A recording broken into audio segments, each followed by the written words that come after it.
What's up, everybody? Paul here from the Hoops Crew, and it is a match reaction video where we are talking about a loss to the GWS Giants. It's unfortunate, but we've now lost 5 on the run at GMHBA Stadium against the GWS Giants. We went down, and we'll talk about, I guess, a lot of the details shortly. I think there's some really obvious points of discussion, and we can get a little bit more nuanced with it shortly. But the final scoreline reads Geelong 14-7, 101. Going down to the Giants 16-9, 105. Inaccuracy proved to be the final difference here, and a big bloke called Jesse Hogan. We'll talk about that in a lot more detail after this word from our sponsor. The Hoops Crew Media Network is proudly sponsored by Cyril Cook Florist. Visit them at shop 1211 Leather Street in Breakwater. Phone them on 035 222 2244 or visit their website at www.cyrilcookflorist.com.au and use the offer code GOCATS in the voucher field at checkout to get 20% off your next online purchase. Thank you, Cyril Cook Florist, as always, for your ongoing support of the Hoops Crew and all we get up to. Now, let's look at the worm here and talk about the tail of the tape in a bit of detail, because really, it was just this arm wrestle from about quarter time onwards. The Giants got out the blocks there pretty well. There was a hot patch. They got away with 3 consecutive goals there. And from then on, Geelong wrestled that back, and it just became an arm wrestle for the rest of the game. But what you'll notice are these tiny little increments over and over and over, missed shot after missed shot after missed shot. And we had the opportunities to put this game away. Jake Stringer was out of the action pretty early on in the end. He started quite well, to his great credit, but he was out of the action pretty early on at the end of the day. Toby Green was having some troubles around the 3-quarter time break there and wasn't firing on all cylinders through the final quarter either. There was inexperience. There was lots of reasons why we could have and should have won this game, and inaccuracy ultimately cost us. Now, there's more to it than just that, and we're going to talk about, I guess, some team stats and some fundamental weaknesses in our lineup that played a bit of a part in this as well. But if we get really simplistic, the old adage, bad kicking is bad football, is 100% what applies here, and that's what cost us the game. Yes, there are other factors. Yes, we can discuss all those. We can acknowledge those. They are part of the story, undoubtedly. But we pissed it away with some really bad kicking, and especially late. And obviously there's a little bit to be said for a Mark Blitzar's shot on goal that hit the post that really shouldn't have from where he was kicking it from. Tyson Stengel had an uncharacteristically poor day in front of the sticks, kicking 2 goals for. We've been talking for weeks about him getting back into the game a little bit, and the shape of the forward line and how he's going to fit within it. Well, he found his place and he was thriving, and he just couldn't kick a goal. Especially from a set shot, which is something he does so well typically.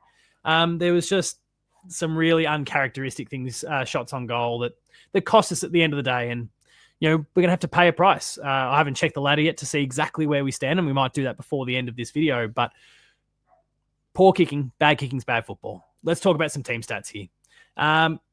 Overall, not a lot to see here, but what it does highlight, especially with that inside 50s figure, is that we, again, should have won this game. We just didn't put them away when we had the opportunity. Disposals relatively similar. Both teams relatively similar to their average. Not a lot to see here.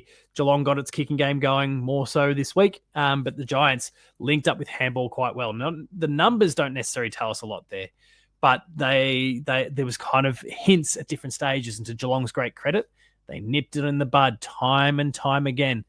But you could see the orange tsunami starting to build momentum at different stages through the game. And again, to Geelong's great credit, maybe they'd get a goal from it and then they'd try and halt it again. They'd get in the goal and they'd halt it again.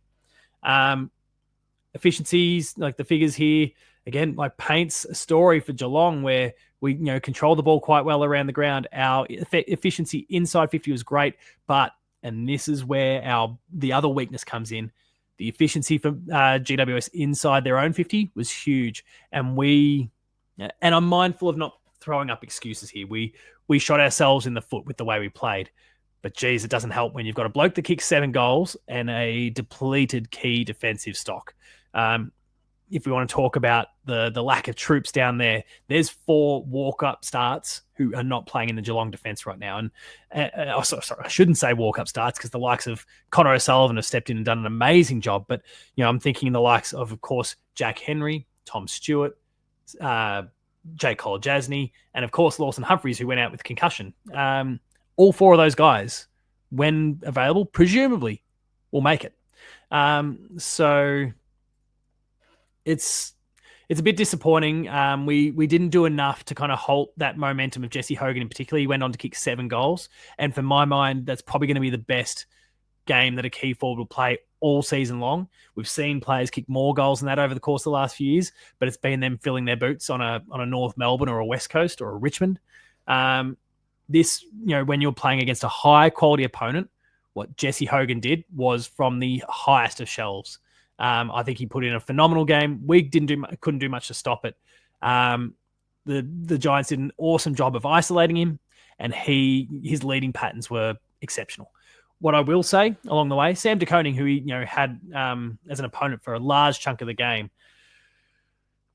I've made comments about Sam over the last few years. Like he's had a good season, and he's had a great season as a defender specifically. What I didn't like from Sam today is something that I've taken issue with going back to 2022, where he has the habit at times of spitting the dummy. His body language being really, really poor. And myself, and conveniently, thankfully I wasn't imagining things, a few others in the Discord kind of echoed my sentiment, who said that his body language didn't look good. When I put it out there, I got a few others responding saying, yeah, you're kind of right.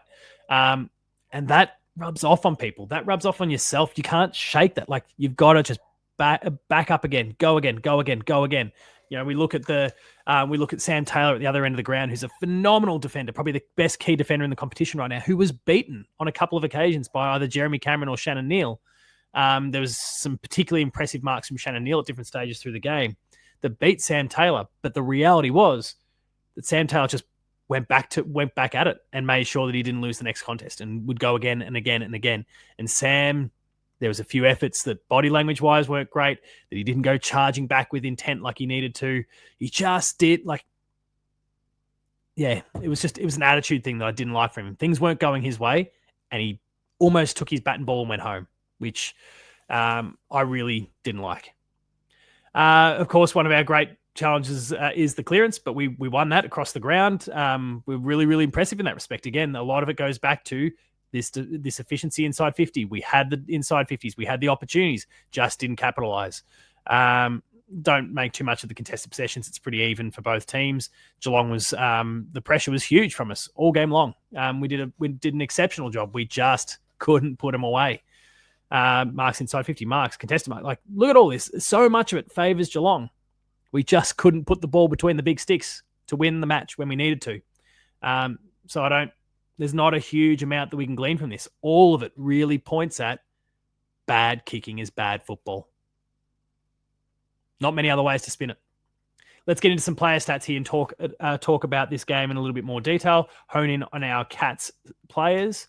And of course, Bailey Smith once again leads the way with 35 disposals, 10 tackles. A fantastic effort from him in that respect. Lots and lots of defensive pressure to go with the offensive stuff. I'm really loving this aspect of his game and is continuing to build. He is not just trying to play one-way traffic. He's trying to work hard defensively. He's throwing his body at everything. I love what Bailey Smith has brought to the Cats. And yeah, I think he did an impressive job. Would love to see that, considering the number of times he gets his hand on the ball. Would love to see that clearance figure tick up to maybe 6 or 7 per game. But I'll take it for all that defensive pressure that he brought. Max Holmes was really solid as well. Brian Myers, up and down, but was really important different stages. Butchered a couple. You could tell that he was still kind of working his way into it. I didn't mind him too much there. Mitch Duncan had another fantastic game, kicked a goal when it counted as well. Strange old game from a few others. Sam De Koning, his numbers look a lot better than I think ultimately represented his output, his game in the end.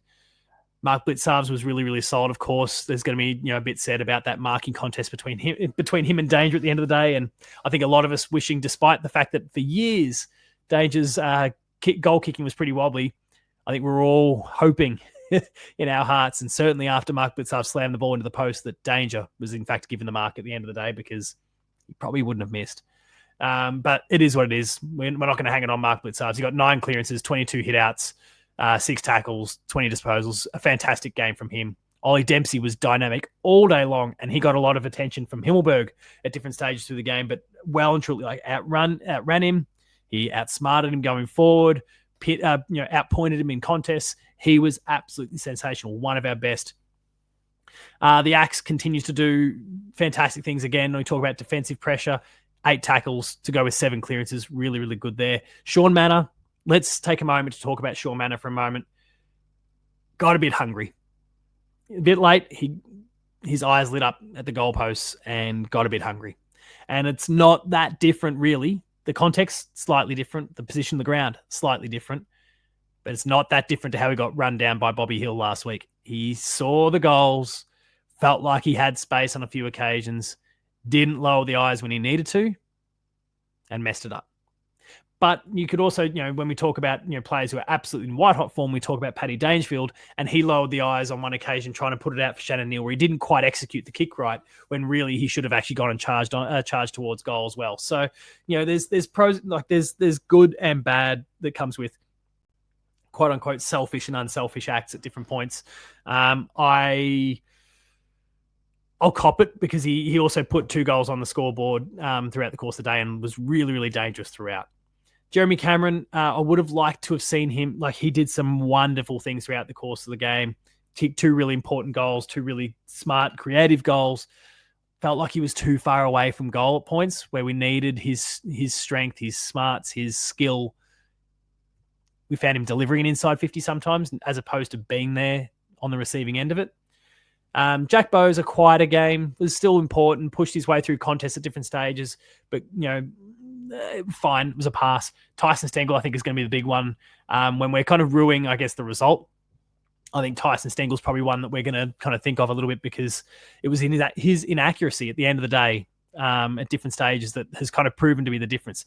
Uncharacteristic of him. He's usually a bit of a dead eye, especially with the set shot. Just had a bad one. But what I would say, Tyson, if you happen to be watching this, or to anyone who wants to kind of criticize Tyson Stengel, of course, it's disappointing. He absolutely had a bad day in front of the sticks. But Tyson Stengel has been kind of missing in action for a while this season. He's really struggled to, get his hands on the ball pretty consistently and get dangerous around goals. And today, he was absolutely that. They didn't work out, but this was the Tyson Stengel that I think we've been looking for all season. Really, in terms of him and his confidence, it's such a shame that he didn't, that wasn't 4 goals too. A, it would have given us the win, but B, his tail would be up ahead of a big game next week. So it's a bit of a shame, but please let's not get too carried away. It's very uncharacteristic of him. Connor O'Sullivan fought hard, didn't have his best of games, but he had some pretty significant opponents to deal with along the way. Paddy Dangerfield did some really great things at different stages, but was a little bit down on his output. Still nearly bashed his way through one contest there that got him a shot on goal that he kicked. It's good when you see him in full flight at the moment. Mark O'Connor did some great things. Shannon Neal competed hard. Some really good contested marks along the way. We've criticised the lack of sticky hands. That was there this week for the most part. I'm sure there might be one I'm forgetting, but I don't really think of a really simple, obvious one that he fumbled, which was good. I've been looking for him to get towards an 8 to 10 disposals a game figure. He did that. Only downside is he kicked 1 goal 2 rather than 2 goals 1 or 3 straight. But we'll deal. Again, inaccuracy is kind of the story of the day. Mullen, I feel like, did some really good things at different stages, but I think he's probably on the chopping block when we're talking about the big 4 defensively that are due to come back. You feel like he's probably going to be one of the ones that falls out. Ollie Henry showed again some really good signs. He's getting there. Shanked one badly, I think, in maybe the second quarter, if I recall, that he really shouldn't have. And again, we're talking about inaccuracy. He's one of those, a bit like Shannon Neal. He gets limited opportunities. You've got to take them. 1 goal, 1 for him. Brad Close, quiet but important at different stages, a few little taps, but got played very well by the Giants. 1 goal straight for him. Jai Clark, I felt, that was a pretty disappointing game from him. I was very complimentary of his efforts last week. This was a bit of a returning to ground with a bit of a thud. 3 disposals from 44% game time it's not great. There was some great pressure acts from him. Don't get me wrong. Like I thought there was a lot of tenacity and a lot of intensity that he brought, but got to get your hands on the ball more than you did. That wasn't a great effort. Ted Closey was a little bit too late to really have any sort of bearing on the game there. I think our weakness at the moment is our 21st, 22nd, 23rd player. But I think with the troops all due to come back imminently, and again, that is 4 really significant ins in Stewart, Lawson Humphreys, Jack Henry, and Jake Kolajasny. The strength is there, and then we're going to get a ruckman back sooner or later as well with Reece Stanley or Toby Conway or whoever it happens to be. So we're getting there. Some really disappointing aspects to this game, but plenty of positives to take away as well. And, again, Tyson Stengler, by some chance you're seeing this, I'm thrilled with the game you put together. It's a shame that you didn't, capitalize in ways that we're used to, but bottle this. Use it. This was a huge step back in the right direction again. And it was for a few others in this list too. It's just some wobbly moments in front of the sticks that cost us today. We move on. We go again next week. Thank you, everyone, for having tuned in today. Again, the final scores, the Cats going down 14-7-101 to the Giants 16-9-105. Thank you all for watching. If you enjoyed this video, please make sure to subscribe, like the video, share it with your friends, get the word of the Hoops Crew out there for everyone. We very much appreciate it. If you want to check out more of our stuff, consider checking out our Patreon. That is patreon.com/thehoopscrew. You can subscribe for 7 days. It's a free trial period and get all the early access, extended, and exclusives that we deliver weekly to people for free. And then if you enjoy it, it costs $5 or $6 a month to continue to support what we are up to. You'll find me at Paul James Games on socials. That's Twitter, that is Instagram, and that is Blue Sky. The Hoops Crew at The Hoops Crew. And until next time, remain Geelong strong, everyone. It's a shame about the loss, but we bat up again next week. Thanks, everyone, for watching. I'll see you later.